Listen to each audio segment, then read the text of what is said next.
नमस्कार दोस्तों, मैं हूं आपका दोस्त परविंदर। दोस्तों, भारतीय जनता पार्टी ने अपनी पहली सूची जारी कर दी। उसके बाद कांग्रेस पार्टी की भी पहली सूची आ चुकी है। बीजेपी ने जहां 67 उम्मीदवारों की पहली सूची जारी की, जिसके बाद भगदड़ सी मच गई। जिसके बाद तरह तरह के कयास लगाए जाने लगे कि भारतीय जनता पार्टी में जिस तरीके से भगदड़ मची हुई है, उससे ये लग रहा है कि कहीं ना कहीं बीजेपी सूची जारी करते ही हार चुकी है। लेकिन अब कांग्रेस पार्टी की 31 उम्मीदवारों की पहली सूची आई है। 12 तारीख तक नामांकन होने हैं, तो काफी देर से ये पहली सूची जारी की गई है। और इस पहली सूची में तकरीबन जो सीटिंग विधायक हैं, उन्हें टिकट दिया गया है। 2-3 उम्मीदवारों को छोड़ दें तो तकरीबन जो सीटिंग उम्मीदवार है, उन्हें टिकट दिया गया है। लेकिन उसके बावजूद भी कांग्रेस पार्टी में भी अब बगावत के सुर दिखने लगे हैं। भारतीय जनता पार्टी में तकरीबन 250 से अधिक नेता बीजेपी को छोड़ चुके हैं, उसे अलविदा कह चुके हैं। लेकिन जिन लोगों ने कांग्रेस पार्टी में बगावत की है, या हम यूं कहें कि कांग्रेस कहीं ना कहीं उन सीटों पर हार की कगार पर पहुंच जाएगी।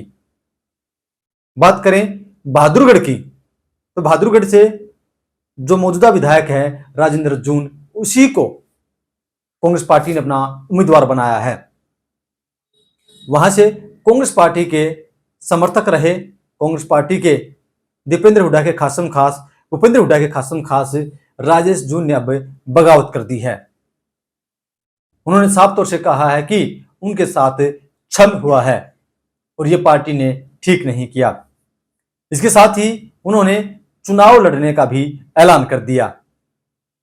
आपको बता दें कि 2014 में इसी राजेश जून ने चुनाव लड़ा था, जिसके चलते कांग्रेस पार्टी को हार का सामना करना पड़ा था और वहां से भारतीय जनता पार्टी ने बाजी मार ली थी। 2019 की बात करते हैं, तो 2019 में कांग्रेस पार्टी ने उन्हें यह कहकर मना लिया था कि अगले चुनाव में आपकी टिकट पक्की है। लेकिन उसकी टिकट पक्की नहीं हुई। फिर से जो मौजूदा विधायक हैं राजेंद्र जून, उसको टिकट दिया गया। राजेश जून के जो समर्थक हैं, उनमें नाराजगी साफ तौर से देखने को मिल रही है और उन्होंने चुनाव लड़ने का ऐलान भी कर दिया है। सीधा सीधा हम ये देख सकते हैं कि इससे कांग्रेस पार्टी के उम्मीदवार की हार जो है वो लगभग ये कहें कि फाइनल हो जाएगी, अगर राजेंद्र जून चुनावी मैदान में उतरते हैं तो। दूसरी तरफ हम बात करते हैं बड़ौदा की, तो यहां पर भी मौजूदा विधायक कांग्रेस पार्टी के हैं। भालू यहां से विधायक बने हुए हैं, लेकिन यहां पर भी कई मजबूत दावेदार थे, जिन्हें पिछली बार भूपेंद्र हुड्डा ने यह कहकर मना लिया था कि अगली बार आपको मौका दिया जाएगा। बात करें इसमें कपूर नरवाल की, जब बड़ौदा में उपचुनाव हुआ, उस समय भी कपूर नरवाल वहां से प्रमुख दावेदार थे, लेकिन भूपेंद्र हुड्डा ने उन्हें मना लिया था। 2019 चुनाव की हम बात करें तो उस वक्त भी कपूर नरवाल जो है मजबूत दावेदार थे, लेकिन भूपेंद्र हुड्डा ने यह कहकर उन्हें मना लिया था कि अगले चुनाव में आपको टिकट मिलेगी। लेकिन फिर से उसी उम्मीदवार पर दांव खेला गया, कपूर नरवाल के हाथ खाली रह गए।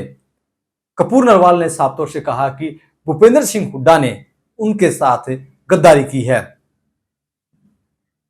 जिसका परिणाम भी उन्हें देखने को मिलेगा। दूसरी तरफ जित्ता हुड्डा का भी बयान सामने आया है। श्री कृष्ण हुड्डा के बेटे, वो भी टिकट के प्रमुख दावेदार थे, उनका भी साफ तौर से यह कहना है कि उनके साथ भी गलत हुआ है। जो कांग्रेस पार्टी के दिग्गज नेता हैं, अगर वे निर्दलीय ताल ठोकेंगे तो कहीं ना कहीं जो लोग इस बात को उठा रहे थे कि कांग्रेस पार्टी की लहर चल रही है, कांग्रेस पार्टी लीड बनाए हुए है, कांग्रेस पार्टी सरकार बनाएगी, अगर ये मजबूत दावेदार चुनाव लड़ेंगे तो सीधा सीधा असर कांग्रेस पार्टी की सीट पर पड़ेगा और ये कह सकते हैं कि यहां से कांग्रेस पार्टी के उम्मीदवार को खासा नुकसान झेलने को पड़ेगा। बात करें हम बेरी की, तो बेरी से भी डॉक्टर रघुवीर सिंह कादियान को टिकट दिया गया है। झज्जर से गीता बुक्कल को, बादली से कुलदीप वत्स को टिकट दिया गया है। बादली पर भी पेच फंसा हुआ था कि यहां से बजरंग पुनिया जो है वो चुनाव लड़ेंगे, लेकिन फिर से भरोसा कुलदीप वत्स पर दिखा गया है, क्योंकि यहां पर भी ये बात लागू हो रही थी कि अगर बजरंग पुनिया को टिकट मिलता है तो यहां पर भी कांग्रेस पार्टी में बगावत के सुर देखने को मिल सकते थे। ऐसे में कांग्रेस पार्टी अपनी सूची को लेट कर रही है। जो दूसरी सूची है उसकी वो नहीं आई है, सिर्फ पहली सूची आई है। ऐसे में कांग्रेस पार्टी को भी ये लग रहा है कि अगर वो अपनी सूची जारी करते हैं तो इसका सीधा सीधा नुकसान उन्हें और उनकी पार्टी को होगा। इसीलिए कांग्रेस पार्टी अभी भी वेट एंड वॉच की रणनीति पर काम कर रही है। लेकिन कौन किस पार्टी का दामन थामेगा, कौन किसके साथ जाएगा, क्या निर्दलीय कांग्रेस पार्टी का खेल बिगाड़ देंगे, ये अपने आप में एक बड़ा सवाल बना हुआ है।